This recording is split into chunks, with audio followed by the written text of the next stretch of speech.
So good morning, everyone. So to our mayor, our CEO, and everyone that's here, I would like to welcome you to Michelle Clark, where we say it's always a great day to be an eagle. And we say that because eagles soar, eagles are not afraid of trouble, and eagles are not afraid to run from the things that might come and go right into the storm to make a difference in them. So we are always proud to make it a great Eagle Day here today. And I'm proud that Michelle Clark, when we first started the vaccination, I was one of the ones raising my hand saying, pick us, pick us. And not because I thought it was going to be easy, or that it wouldn't come with some controversy. I did it because I wanted to be a place where whenever someone in my community decided that they needed to get the vaccination, I wanted to be where they could just be in the community. I also wanted to do it for my students within the community and be a site also for our families and anyone else in the community to be easy access for them on the west side. So when that came about, we were ready, we were jumping, we were joyous, but I will tell you, one of my staff members said to me, sometimes I think you listen to Proud Mary too much, because they say, you know, we try to take the beginning of this nice and easy, but sometimes we just got to do it rough by getting out there and making it happen. So we did some door-to-door, some calls, trying to get it. And so today I'm so proud that it has been approved for younger students and children to get it. And for this to happen, I'm just proud of the work that has happened with this. So once again, I say to you, welcome to Michelle Clark, where it's always a great day to be an Eagle. I have the honor, when I say honor, it is like a big honor for me to introduce our mayor. I'm loving everything that she's doing and how the attributes of the Eagle, that when storms come, she doesn't run from them, but she goes to them and see how to fix it. So please join me in welcoming our mayor, Mayor Lightfoot. Thank you, Principal Anderson. CEO Martinez, I'm going to say this loud and publicly. Principal Anderson's one of the best principals in the entire CPS school system. Yeah, you can cheer for that, because it is absolutely true. All year long, no matter the time of day, night, whether school's in session, out of session, this man is working hard for his students and people in his community. He is a true asset and treasure, and I want anybody within the sound of my voice to know that, because it is true, and the things that he does for this community are truly outstanding. He has made Michelle Clark a center of gravity in this community, and we are proud to be and to support the great staff for all that they do for the students and for this community. So good morning, everyone, and thank you for being here. First and foremost, let me say happy Vaccine Awareness Day. This is a truly great and important milestone for our city, but especially for parents and guardians around our city who, as of last week, are now able to protect 5 to 11-year-olds from catching COVID-19 by getting them vaccinated. To raise awareness about this shift in vaccine eligibility, as well as the most barriers in getting vaccinated are able to do so and do it in a timely fashion. Today, we have given city employees 2 hours of paid leave to take their children to get vaccinated, as well as get first shot or for their booster shot. Declared today as Vaccine Awareness Day, which canceled classes. CPS declared today as Vaccine Awareness Day, which canceled classes to give parents and guardians an opportunity to take their children to a vaccine appointment, and to have called on other institutions and businesses to follow suit and allow their employees to protect their health on the 12th, a phrase coined by our great Public Health Commissioner Allison Arwady, who's a poet in her own right. It's true. Many families and children will receive life-saving vaccines today, and we know that there's still work to do, but we are encouraged by the uptick in the number of parents who have seen the importance of making sure that their children get vaccinated, even in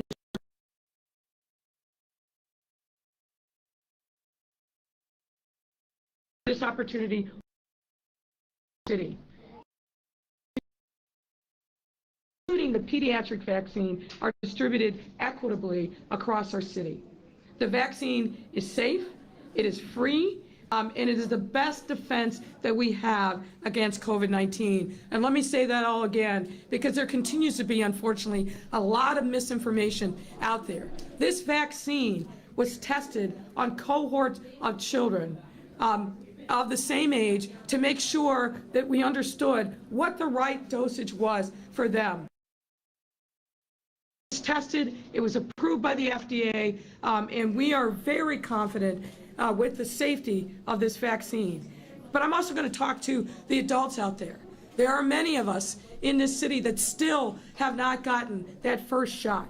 We need you to get off the wall, off the fence, whatever you want to call it, and step up today at the many opportunities through your physician, through clinics like this. We're going to be hosting opportunities at the city colleges, a few weekends, or at your local pharmacy. But whatever it takes, make sure you educate yourself, get your questions answered, but for goodness sake, get the vaccine. We need you to do that. And that should happen whether you're 5 or 85 in the city of Chicago. It's also a must if you intend on gathering with loved ones for the ongoing. A year ago, we were standing here, many of us, to tell you, don't gather for Thanksgiving because of the concern that we had with the spread of the vaccine. We're in a very different place this year because of the vaccine. So still be cautious, fully vaccinated, and the people who are gathering around your table are as well. This vaccine is easily available to children and adults now, right now. So for a full list of locations where you can get vaccinated, chicago.gov COVID Vax, V-A-X. That's chicago.gov/COVID Vax. Investing in the safety of our residents, regardless of their age, is an investment in our here, our now, and our future. And it puts us one step closer to putting this pandemic behind us once and for all. The vaccine is the answer. Now, I'm going to turn it over to our Public Health Commissioner, Dr. Allison Arwady, and she will provide a few more details. Doctor? Thank you, Mayor. Thank you all for being here.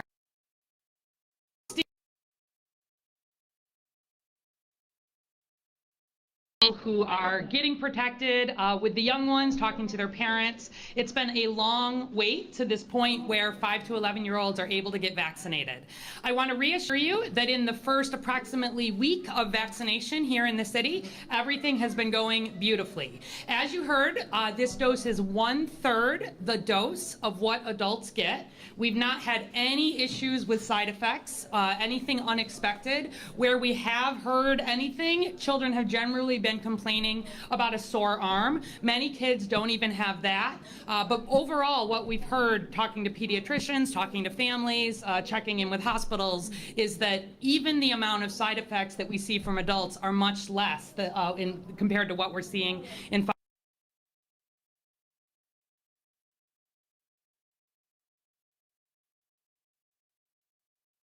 right now in Chicago, when there are more than 10,000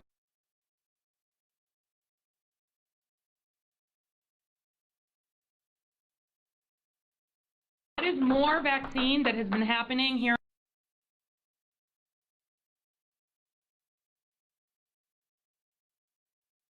Is none too late because we are on the increase with COVID-19 cases here in Chicago. We are, as of today, averaging 414 new puts us back into a higher risk status as it comes to COVID, and I expect cases to continue to increase. Still,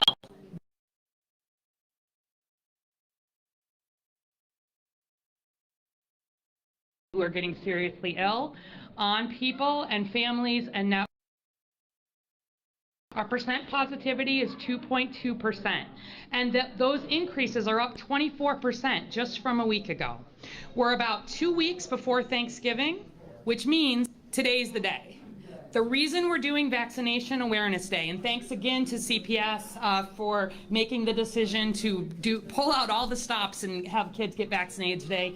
Thanks to the mayor for making the decision to give employees the time off to get their own vaccines, to get their kids vaccinated, or to get their booster shots.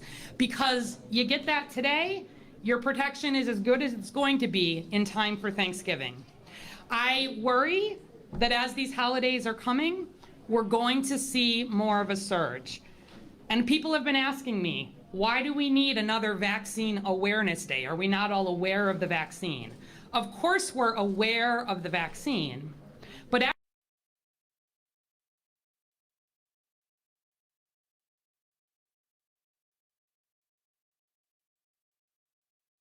billions of people around the world have now gotten this safe and effective vaccine. The majority of the world's population has gotten a dose. 2/3 of our 12 to 17-year-olds have gotten a first dose, which is good progress, but not quite where we want to be. And every day we're seeing good progress in the 5 to 11-year-olds. The number one reason we vaccinate is to protect children, adults, families, and get us past COVID. But particularly if your child is vaccinated, they will not need to quarantine as long as they don't develop other symptoms if there's a case in their school, for example. So given that we're all in person and safe as much as we're able to, another reason to do this is to keep kids in school where COVID protocols remain strong, but vaccine is more important than anything. And with that, I will be pleased to bring up CPS CEO Pedro Martinez. Good morning, everyone. Again, thank you, Mayor Lightfoot. Thank you, Dr. Awadi. As soon as the 5 to 11-year-olds got approved, which was about a week, it was on a Tuesday, we started having this conversation of how do we make sure that our families have the ability to get vaccinated? How do we make sure we elevate the urgency of it? And as Dr. Awadi said, you know, as educators, what we do is we backwards plan. So one of the things that I know from dealing with COVID last year in my former district and state, after the holidays, the cases spiked. And they spiked so high that it's probably one of the most scariest moments in my career that I've ever had, because I saw death rates were at record highs in my community. I saw cases at a record high. The schools were open, children were in school, but we had to restrict the numbers. And this is my former state that doesn't have the kind of... Our procedures are very clear in schools. As soon as we see any symptoms, we pull the child out of class, we quarantine. I mean, that is how we work today, and we're not even into the winter season. And so when you backwards map and you say, okay, you need 2 shots, they need to, and then there's a 2-week period afterward before our families and children are fully vaccinated. With Christmas coming, it is literally this weekend. This is the magic period for us to be able to do it. And so we wanted to send a strong message. I am so grateful to our park district, to our libraries, our faith-based leaders. We have sites across the city that are helping families that need childcare, schools that are offering vaccinations, but it's even more than that because we have several community partnerships, 20 that we're managing directly. Every one of those areas, we're seeing a very healthy turnout for families, including here. We've actually had to add vaccine at our 4 regional centers, so we still have room for walk-ins.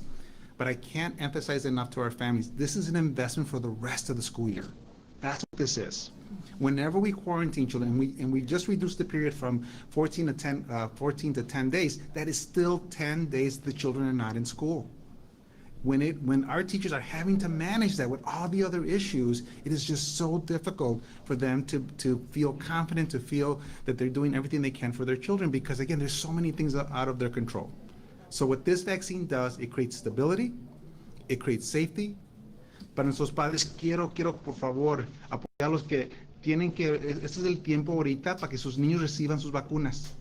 Nosotros sabemos que porque son 2 vacunas y ya estamos cerca de las Navidades, ahorita este tiempo es el mejor tiempo ahorita para asegurarnos que los niños van a estar seguros al 100%. Las vacunas son gratis, están seguras. El porcentaje del 12 es 30% de lo que es por adultos. For our families, the vaccine shots are free, they're safe. It's 30% of what the doses are for adults. So again, I urge our families to please take advantage of this. And what we're going to be doing, so we're going to be able to gather data after this weekend to see how many of our families. And then we will leverage our resources, our partners, our mobile clinics, our regional sites, our school-based clinics to help families with their second shot. We won't have to cancel classes. I get that question a lot. We won't cancel class. What I'm going to be doing, though, is working with Dr. Awadi, our medical professionals in the district, so that we can work with the families on how to get their second shot. The families that have not taken advantage of this weekend, I will also know who they are as well.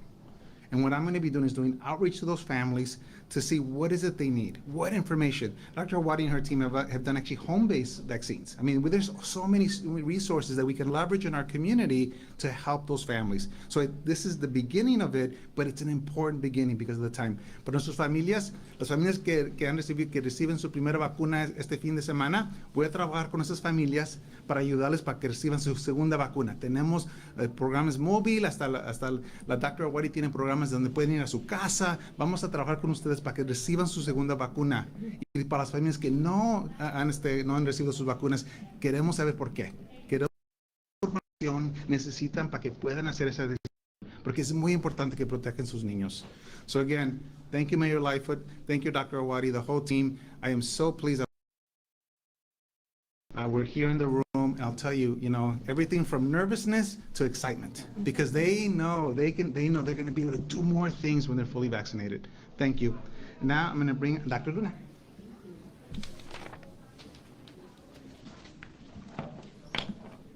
Muy buenos días a todos y gracias por estar aquí y ante todo, feliz día de la concientización de la vacunación. Este es un gran día para nuestra ciudad, pero especialmente para los padres y tutores de nuestra ciudad, quienes a partir de la semana pasada ahora pueden proteger a sus niños de 5 a 11 años de contraer COVID-19 al vacunarlos. Crear conciencia sobre este cambio en la elegibilidad de las vacunas, así como asegurar que ellos enfrenten las mayores barreras y quitarlas en medio para poder vacunar a todas las personas de nuestra comunidad que tanto lo necesiten. Les estamos dando a los empleados de la ciudad 2 horas pagadas para que lleven a sus hijos a vacunarse, así como que también se vacunen ellos y su familia y reciban ese refuerzo si tienen personas de más de 65 años o que sean elegibles para recibir los refuerzos en familia, porque esa es la prioridad de la ciudad, vacunar en familia. La ciudad también declaró hoy como el día de la concientización de las vacunas y canceló las clases para dar a los padres y tutores la oportunidad de llevar a sus hijos a esas citas para que reciban esa vacuna. También pedimos a otras instituciones y empresas que sigan este ejemplo para promover la vacuna, crear una cultura positiva a esta medicina, a esta vacuna que salva vidas. Los casos de COVID-19 continúan aumentando. El momento es ahora. La vacuna es gratuita, segura y su mejor defensa contra el COVID-19, ya sea que tengan 5 años u 85. También es imprescindible si tiene la intención de reunirse con los seres queridos para las próximas festividades, las que ya se acercan. Y está finalmente disponible para niños y adultos en toda la ciudad. En este momento tenemos abundancia de vacuna. Padre, familia, que me estás escuchando, este es el momento para sentarnos en acción de gracias, para reunirnos en familia vacunadas el día de Navidad y Año Nuevo. Para obtener una lista completa de ubicaciones, visite chicago.gov/COVIDvax O también nos puede llamar al teléfono 312-746-4835 y una persona que habla su idioma le atenderá y le dará esas citas o la información que ocupe. Invertir en la ciudad, en la seguridad de todos nuestros residentes, independientemente de la edad, del estatus migratorio y de su aseguranza, es una inversión para el futuro de nuestra ciudad. Y nos acerca un gran paso más para dejar atrás esta pandemia de una vez y por todas. Gracias. Y ahora, otra vez con la Mayor Lightfoot y la doctora Arwady y el CPS, Martínez. And she beats a hasty retreat from the microphone. Let me also acknowledge and thank Alderman Michael Scott, who is here, son of the West Side, a great supporter of everything. So thank you also for being here. Happy to take any questions, and then afterwards, we're going to get our booster shot. Thanks a lot. Maria from Univision. 2 questions per report, Thank you. folks. Thank you. For Mr. Martinez, if you can answer in Spanish and English. In English, at this time, do you have an idea of what has been the response by CPS families in regards of, taking advantage of today's opportunity? And by when would you know if this effort was successful? Sí, la pregunta, ahorita, lo que estamos mirando ahorita, que sí tenemos más de 20 escuelas que están ofreciendo vacunas, y en todas las escuelas está mirando mucha gente que está llegando a las escuelas. En cada escuela sí todavía tenemos campo para personas que quieren ser un walk-in, pero la respuesta de sus padres ahorita se mira muy bien. Vamos, después de en la semana que viene, vamos a trabajar con la señora Dr. Arwady para recibir la información de cuántas familias de CPS recibieron sus vacunas. So far, again, we are offering vaccinations in at least 20 of our schools, and we're seeing a healthy response. And our goal is that next week, we'll work with Dr. Arwady to receive information about all the families that took advantage of the vaccinations, and we'll know exactly where they're at by school. Amy Jacobson. Hi, I have a question for you, Mr. Martinez, first, and then one for Dr. Arwady. You had mentioned the other day that we're paying substitute teachers who aren't working today. How many teachers is that, and what's the total cost? Yeah, so and this was, of course, all before we canceled classes. So we are close to about 1,100 substitutes that we're paying for today. And again, we value our substitutes. There is a national shortage across the country when it comes to substitutes. We've been enhancing rates. I will tell you, historically, we've never paid our substitutes adequate rates. And now we're also doing cadre subs, which allows us to also have substitutes that have health insurance. And so I just think that's a social justice issue as well for me. And so with that, we would have had about a consistency of that level of substitutes is pretty close to what we've been receiving every Friday. We would have got probably more because, again, we canceled classes. And so we would have gotten even more requests for substitutes. And my second question is for Dr. Arwady. Some parents are struggling because they feel that COVID for children is not as lethal, or as, the morbidity rate, the mortality rate is just as equal for the flu. So why should they get their kids vaccinated if their children are healthy? Sure. So thank goodness COVID has not hit young children in terms of the very severe infections, hospitalizations, and deaths in the way that it has hit older Chicagoans and Americans. That said, as you say, we actually have seen hundreds of children in this age group across the U.S. die from COVID-19. We've had more than 8,000 in this age group hospitalized with COVID-19, a third of them with no underlying conditions. And COVID has clearly shown us that it's not always predictable. If I could tell you for sure, this child will have no problems, will not have the inflammatory syndrome that we have sometimes seen in children after they get COVID infection, has no ongoing issues after getting COVID infection, or that they're likely to have a mild illness and not have a concern. that would make it much easier. But unfortunately, just as in adults, it is not fully predictable in children. The other thing is that we know that children get COVID really probably at similar rates that adults do and are able to spread it. And so we know that children are living in families, are seeing grandparents, are in school settings, and recognizing that they inadvertently can serve as vectors, as the ability to spread this disease, even if they themselves are not getting that ill. When we are in the middle of a pandemic, which we very much are, and on the rise again here in Chicago, it's important that we're doing everything we can to protect at the individual level, but also to protect at the family and at the city level. Children 5 to 11 are clearly part of that, and I don't want to see anybody unnecessarily get COVID infection. Roll the dice with that. We know the vaccine is safe and effective for these 5 to 11-year-olds. I'll just highlight, because another question we sometimes get is about this myocarditis. In the whole study for 5 to 11-year-olds, the thousands of kids, there was not a single case of myocarditis or pericarditis identified in the children who got the vaccine. A lot of that is with that lower dose. We're very, very confident this vaccine is safe, effective, and the best thing to help prevent kids from getting sick. And even if kids are only dying, quote, only dying or only getting hospitalized at the same, still a vaccine preventable disease. And so in the same way we encourage flu vaccination, we're encouraging COVID vaccination. Vaccine preventable diseases means let's try to prevent them. Thank you, Dr. Adriana, WBEZ. Yes, hi. I have two questions. One, so CPS has 30-some school-based I clinics. assume your question is for CEO Martinez, is that correct? Sure, yes. You have to identify who your question answer. is for so that we know who should answer it. Well, CPS also part of the city, so if anyone can answer, it would be great. But so CPS has 30-some school-based clinics. So far, only 14 are offering vaccinations. What's happening to the rest, and why aren't the other school-based clinics offering that? Yeah, absolutely. So a couple of things here.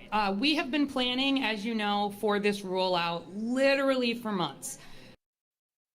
There are approximately 100,000 pediatric 5 to 11-year-old vaccine doses here in the city, distributed across providers, pediatricians' offices, hospitals, community-based centers, school-based centers, pharmacies, and we've paid a lot of attention.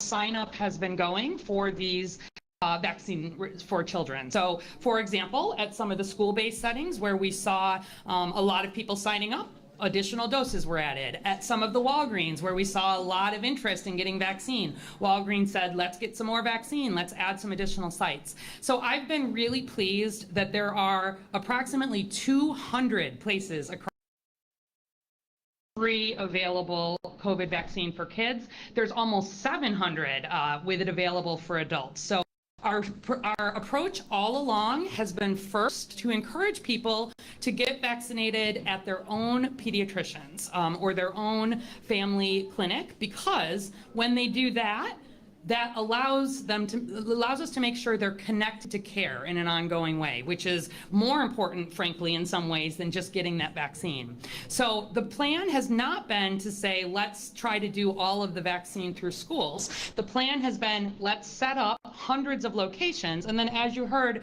with CEO Martinez, we'll be using data, just as we did for the 12 to 19-year-olds, and doing focused attention, the opportunity to have a conversation and have vaccine available. There's already more than 80 school-based clinics scheduled, just in the next month or so. But what we've seen, again, I try to do this based on data. You look around the country where there were some cities who said, let's try to stand up a clinic at every school. They were averaging very few vaccines, like in some cases 2 vaccines per school. And really more important is to make sure people can find a vaccine close to where it's available to them. And then it's not just is a vaccine available, is the confidence there? Has the principal done the work to make sure families have gotten the information? And so right now you can go to chai.gov/COVIDvax. There are lots of places today, this weekend, that vaccine available. The city's got vaccine available at Daley College tomorrow, but literally places all over the city. So this has been our approach all along. It's worked well, and it's been going really seamlessly for the first week or so. I'm very happy with it. I just want to make sure I understand correctly. So what you're saying is that there is low demand in the vaccines, that in the clinics, the school-based clinics that don't have. No, what I'm saying is we've been encouraging families to sign up for pediatric vaccine in advance. You don't have to sign up.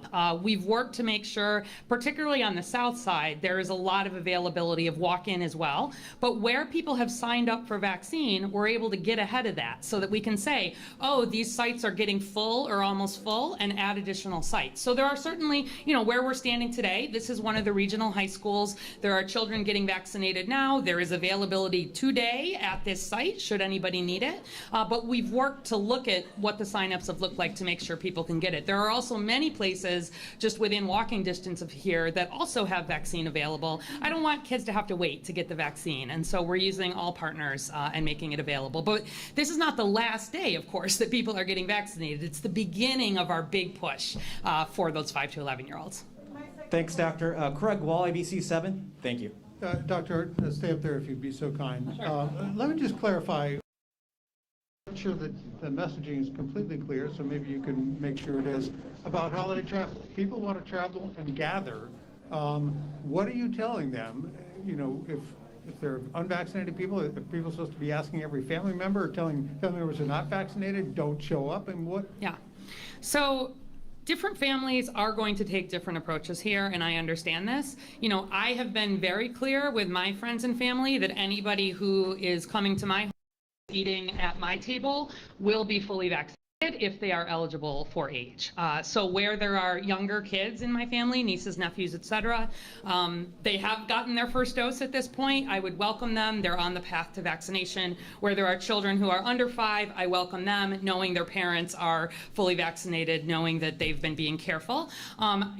People are having some difficulty balancing risks here. I got a text message from somebody just yesterday saying, do you think it's vaccinated, triple vaxxed people to be gathering for Thanksgiving? I said yes. Where people are fully vaccinated, adults have gotten those boosters, kids have gotten that first dose, please gather. We are in a place, thanks to this vaccine. It's my number one thing I am thankful for this year, that we have this vaccine that is so available.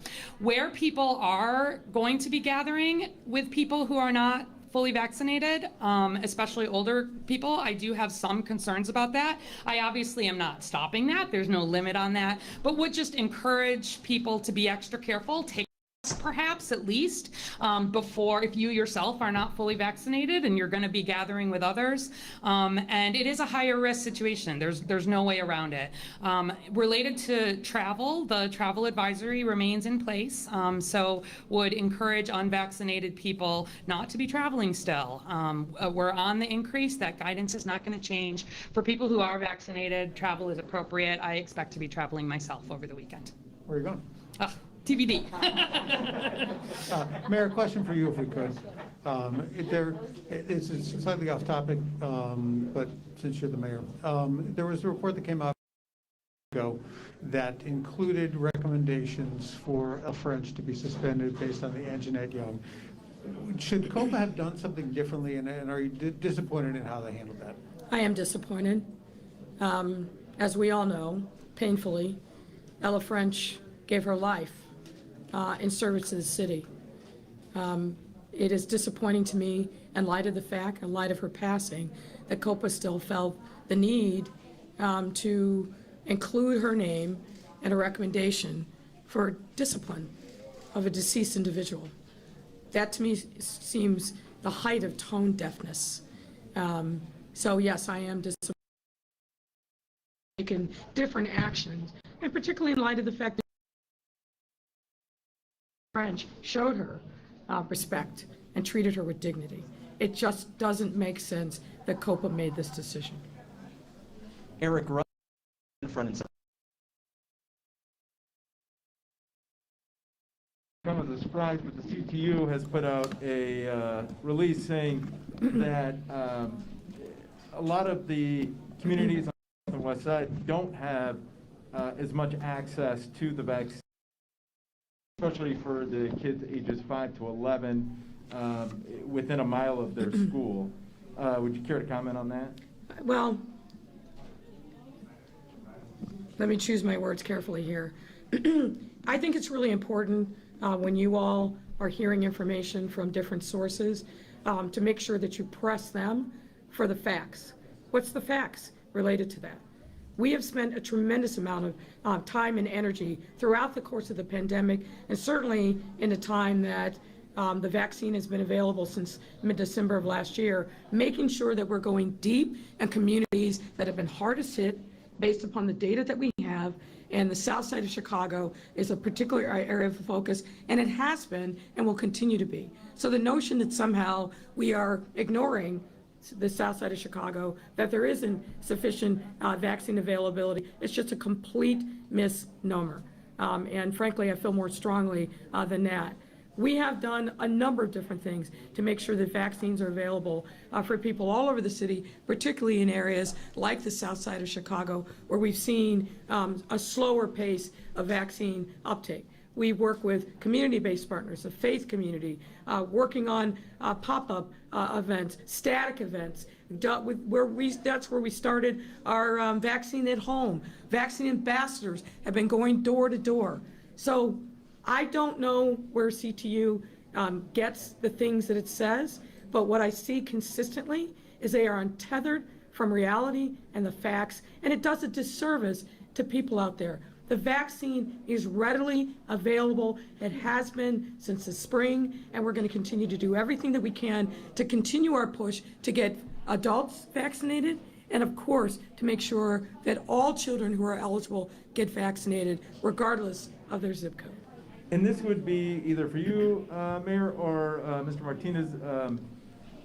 Looking forward down the line, is there discussions already underway about what a statewide mandate for children for children to be vaccinated against COVID-19 moving forward once it is fully approved? Yeah, I mean, I don't want to get ahead of anything, and obviously we work on a regular basis with our partners at the state, and particularly the Illinois Department of Public Health. I'll leave that for Dr. Arwady and those discussions. Continue to be in discussion and collaboration. Here's what we know: the vaccine is safe, it is free, it is widely available. It is the only tool that we have to actually mitigate against sickness and death of COVID-19, and we want to make sure that those shots get into as many arms as possible as soon as people are eligible, and clearly our children are high priority for us, as well as folks at the other end of the age spectrum. We still need to keep pushing hard for our seniors, but everything in between. COVID is still very much part of our present here in the city of Chicago. It is top of mind for me every single day, as it is for the Department of Health and, of course, for CPS as well. All right, Roseanne Tellez, Fox 32. My question is for Dr. Arwady. And first I wanted to ask you, I believe last week you said there were 210,000 children in this age range. Can you give us an update on how many have now been vaccinated? And my second question will be, since a lot of parents are coming with their kids today and maybe getting boosters, can you talk about your guidance on mixing and matching the different vaccines? Sure.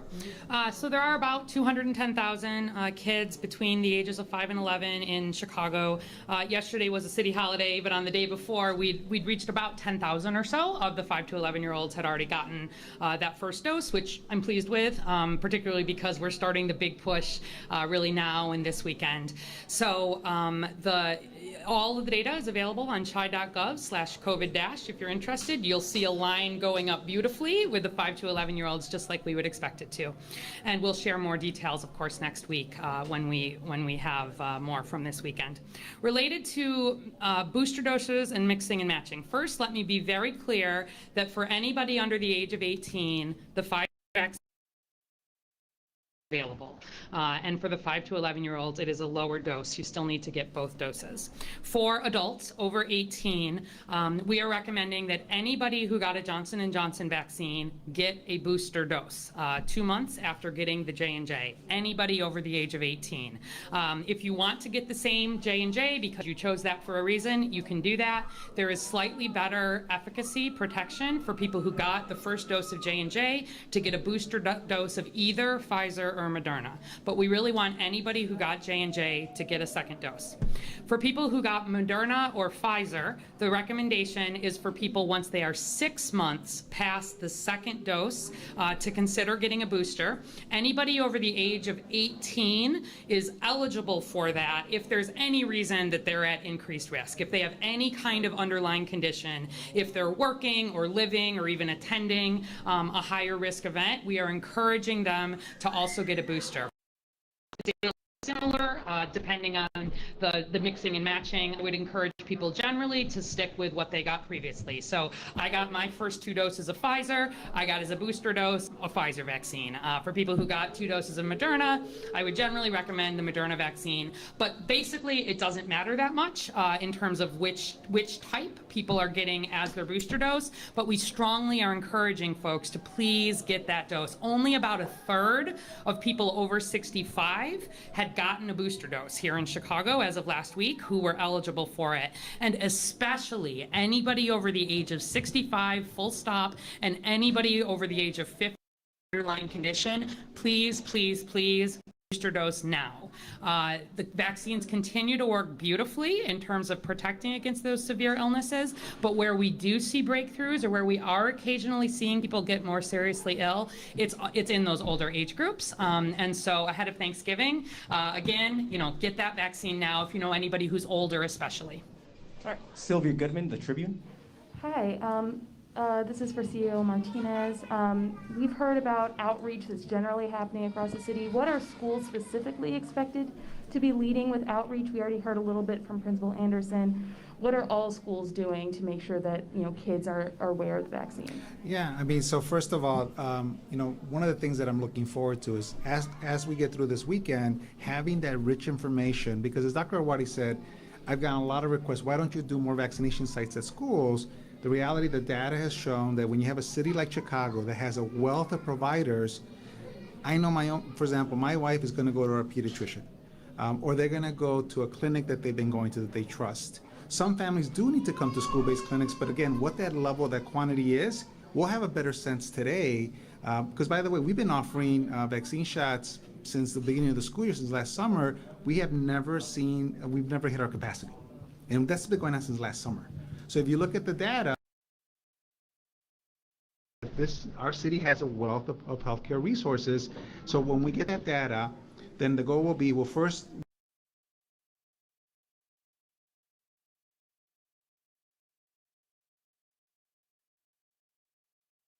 is a role model in the way he has done outreach in the community, but they have other principals that they're doing the same as well. And then for families who have not, that to me is the more interesting conversation. To know how many there are, where they're located, and we could take mobile clinics, even vaccines at home, whatever it takes. But for those families, I think a lot of it is finding out what is it that you're hesitant about, what questions do you have, what concerns, and that's why, again, it has to be health professionals that are with us. It can't be the schools by themselves. We're not the health experts. Thank you very much. That's a wrap, everyone. Have a great day. I think we got to... Oh, no, Mitch, send him. Okay. Okay, we're good? All right. All right.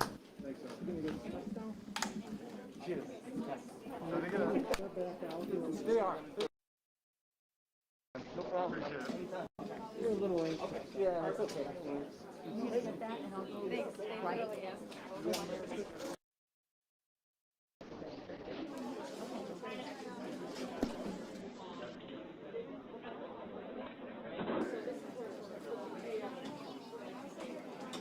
It's going to be right here? Shoot. They're actually making something easy. Here you go, Aaron. Yeah, 11 o'clock. 11 o'clock. Okay, guys. Yeah, yeah. I'll go up. You're going to be too close in the gray hat. You have to back up. Thank you.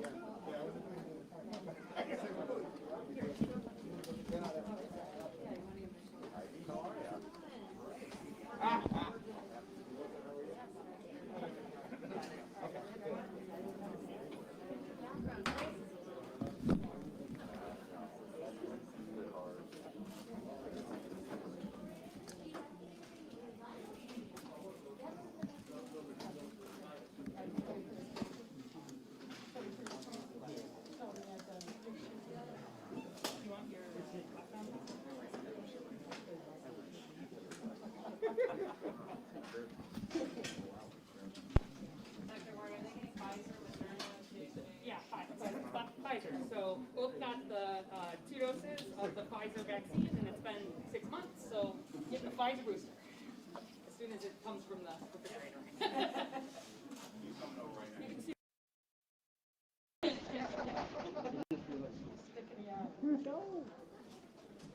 Better than being a stick in the mud.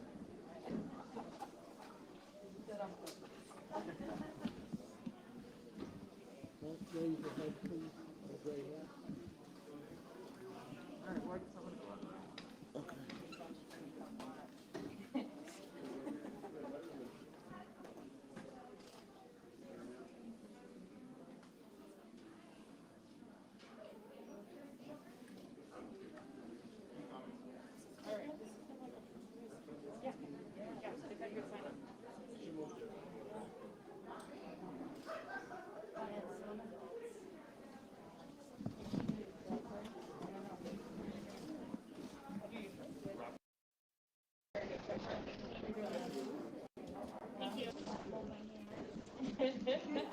You can if you'd like.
I'm ready.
Song about it.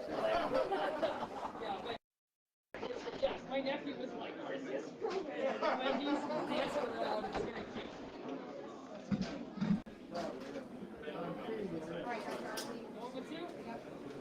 Thank you so much.